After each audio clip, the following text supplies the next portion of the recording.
There are movies that entertain you, and then there are movies that genuinely take up permanent residence somewhere inside you. The Mummy, released in May of 1999 by Universal Pictures, belongs firmly in the second category. It arrived in cinemas without the kind of pre-release hype that was typically reserved for guaranteed blockbusters, carrying with it a tone that nobody had quite seen before, part ancient horror, part screwball comedy, part sweeping romance, and part full-throttle action-adventure. It had no business being as good as it was, and yet it pulled in over $400 million at the worldwide box office, launched a franchise that stretched across 2 sequels and a spin-off series, and planted itself so deeply in popular culture that people are still discovering it for the first time today and wondering how they went so long without seeing it. But here is the thing about The Mummy that most people don't fully appreciate. The film you fell in love with almost didn't exist in anything like its current form. The road from development to release was stranger, more chaotic, and more genuinely dangerous than almost anything that ended up on screen. So buckle in, because we are going deep on 20 of the most surprising facts behind one of the most beloved adventure films ever made. Starting with number 20. Before the film settled on the prologue that audiences now know by heart, the sweeping ancient Egyptian flashback, narrated with orchestral grandeur, there was an entirely different opening on the table. Early in the scriptwriting process, the story was going to begin with Imhotep himself serving as the narrator, speaking directly over the opening sequence and explaining his forbidden love for Anxunamun, the betrayal, and the punishment that followed. The idea was to position him as a wronged man as much as a monster, giving audiences his perspective from the first frame. But when internal screenings at Universal were held to evaluate the structure, feedback pointed in a clear direction, giving the villain a narrative voice that early humanized him too quickly and too completely. The mystique of a buried, resurging ancient evil depended on a certain unknowability.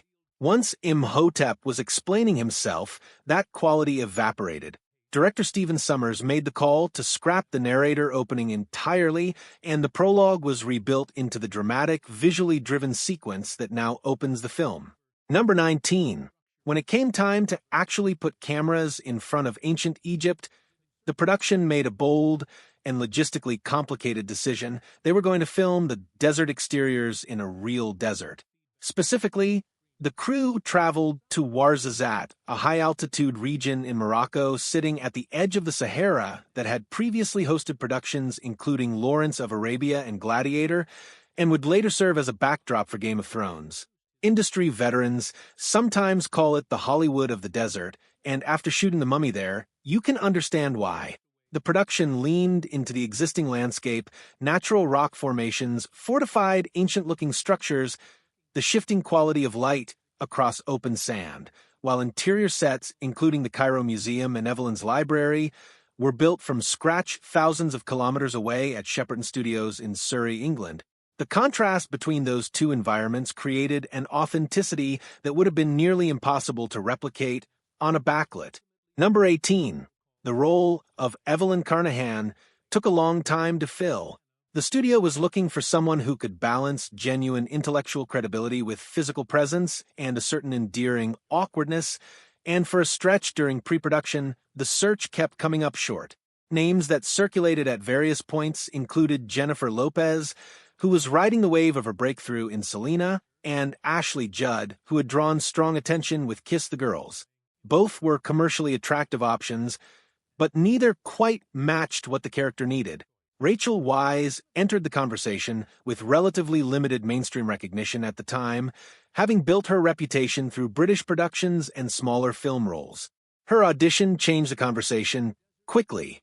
Rather than softening Evelyn into a conventional romantic lead, she leaned into the character's intellectual sharpness and awkward energy, and that choice separated her immediately from everyone who had come before.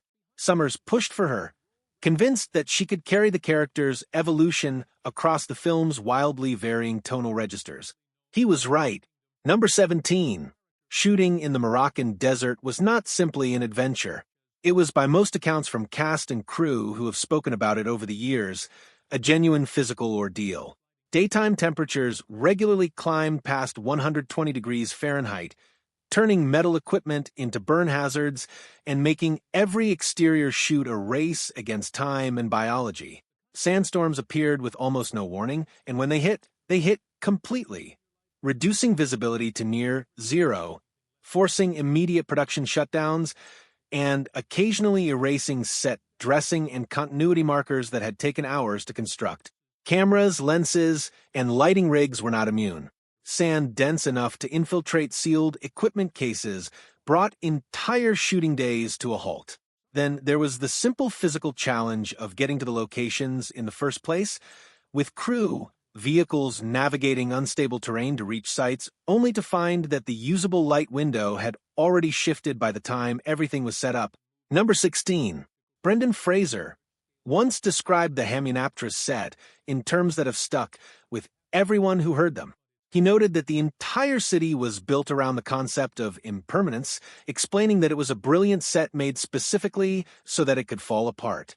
He elaborated on the mythological logic behind the design, referencing how Pharaoh Seti had supposedly constructed Hamunaptra with the ability to sink it back into the sand at a moment's notice.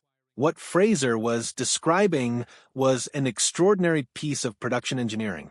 Temple ruins, burial entrances, and courtyard spaces were built with controlled breakage designed into them, walls that were rigged to collapse, floors meant to give way, gates engineered to vanish on cue. The desert itself began interacting with fresh construction almost immediately as wind and sand wore at newly built structures within hours. The result was a filming enviro. Immediately as wind and sand wore at newly built structures within hours. The result was a filming environment where the city genuinely felt alive and impermanent in ways that no amount of digital post-processing could have fully replicated. Number 15. After Titanic made Leonardo DiCaprio the most in-demand actor on the planet, Universal Pictures briefly entertained the idea of him taking on the role of Rick O'Connell. The appeal was obvious. DiCaprio was looking to pivot away from the tragic romantic lead mold, and the idea of him stepping into a pulp adventure hero role had a certain energy to it. He apparently expressed genuine interest in the project, but his commitment to the beach, directed by Danny Boyle and requiring an extended international shoot, created a scheduling conflict with The Mummy's production calendar.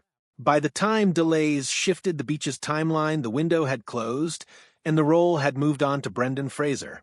Fate works in strange ways, and it is difficult to watch the finished film today and imagine anyone else in that part.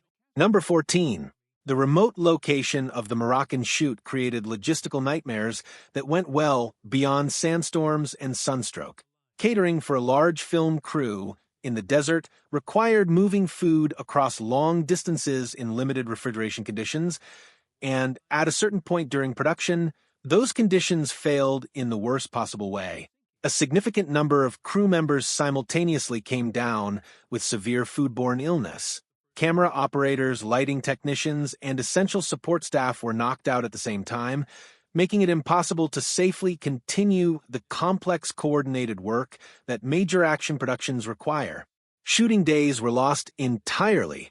Scenes that depended on large crews working in close coordination with stunt performers and heavy practical effects had to be postponed until enough people had recovered to make it safe and viable to resume. Number 13. The collapsing library sequence, the scene where Evelyn sets off a spectacular chain reaction of falling bookshelves, is one of those moments that looks like a piece of cheerful slapstick and is actually a highly engineered, practical stunt with a very thin margin for error. The shelves were real, loaded with real books, and rigged to collapse in a precisely timed domino sequence that depended on mechanical triggers rather than digital assistance. Rachel Wise performed the sequence herself without a stunt double, which meant her movement had to be exactly synchronized with a collapse that, once it started, was not going to stop for anyone. The choreography required extensive rehearsal, and the tolerance for error was essentially zero. Heavy wooden structures collapsing toward a person leave very little room for improvisation. Number 12. The working relationship between Rachel Wise and Brendan Fraser off camera was shaped by the same quality that defined their characters on screen: trust. Wise has spoken in interviews from the production period about the confidence she felt working physical scenes alongside Fraser, describing him as a stabilizing presence during sequences that demanded precise physical coordination. She noted that his strength and instinctive performance style made her feel genuinely safe in scenes that required close physical timing. She also described him as naturally funny and possessed of a wider range than most people expected. That trust had real practical value on a production where environmental hazards and large-scale practical effects were daily realities rather than occasional challenges. Number 11. Arnold Vosloo's transformation into Imhotep did not begin when cameras rolled. It began hours before that, often before dawn, in a makeup chair where a team of artists applied prosthetics, body paint, contact lenses, and layered skin textures designed to show a character in various stages of regeneration from death. The complexity of the process varied depending on how decayed Imhotep was supposed to appear in any given scene, with some applications taking several hours to complete. And this was happening in Morocco, in temperatures approaching 120 degrees Fahrenheit, in conditions where sweat and blowing sand were constant threats to the integrity of the makeup. Touch-ups between takes were not optional. Certain prosthetic applications also limited Vosloo's facial mobility, which forced him to communicate the character's menace through posture, through the quality of his eye contact, and through vocal performance rather than conventional expression. Number 10. Patricia Velasquez's appearance as Anck-Su-Namun in the film's ancient Egyptian flashback is one of the most visually striking images in the entire franchise, and most viewers never realized that what they were looking at was primarily paint. The elaborate black and gold markings covering her body were not a traditional costume. They were applied by makeup artists who spent approximately 4 hours each morning covering Velasquez in a detailed design that had to be reproduced almost exactly across every shooting day, even when scenes filmed weeks apart were meant to appear consecutive on screen. Body paint offers none of the forgiveness of fabric. Sweat, contact with surfaces, and ordinary physical movement all threaten to damage or smear the design at any moment. Touch-ups were constant. The effort required to maintain the illusion was enormous relative to the amount of screen time Anck-Su-Namun actually occupies, but the visual impact was so strong that the look became one of the most enduring images associated with the entire Mummy franchise. Number 9.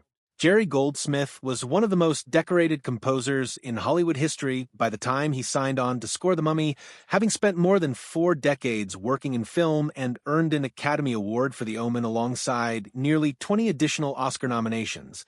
He was also extraordinarily busy in 1999, juggling multiple major productions simultaneously. What he brought to The Mummy was the full weight of his craft, a score that blended sweeping orchestral themes with choral passages and textures drawn from Middle Eastern musical traditions, creating something that felt both epic and intimate. During action,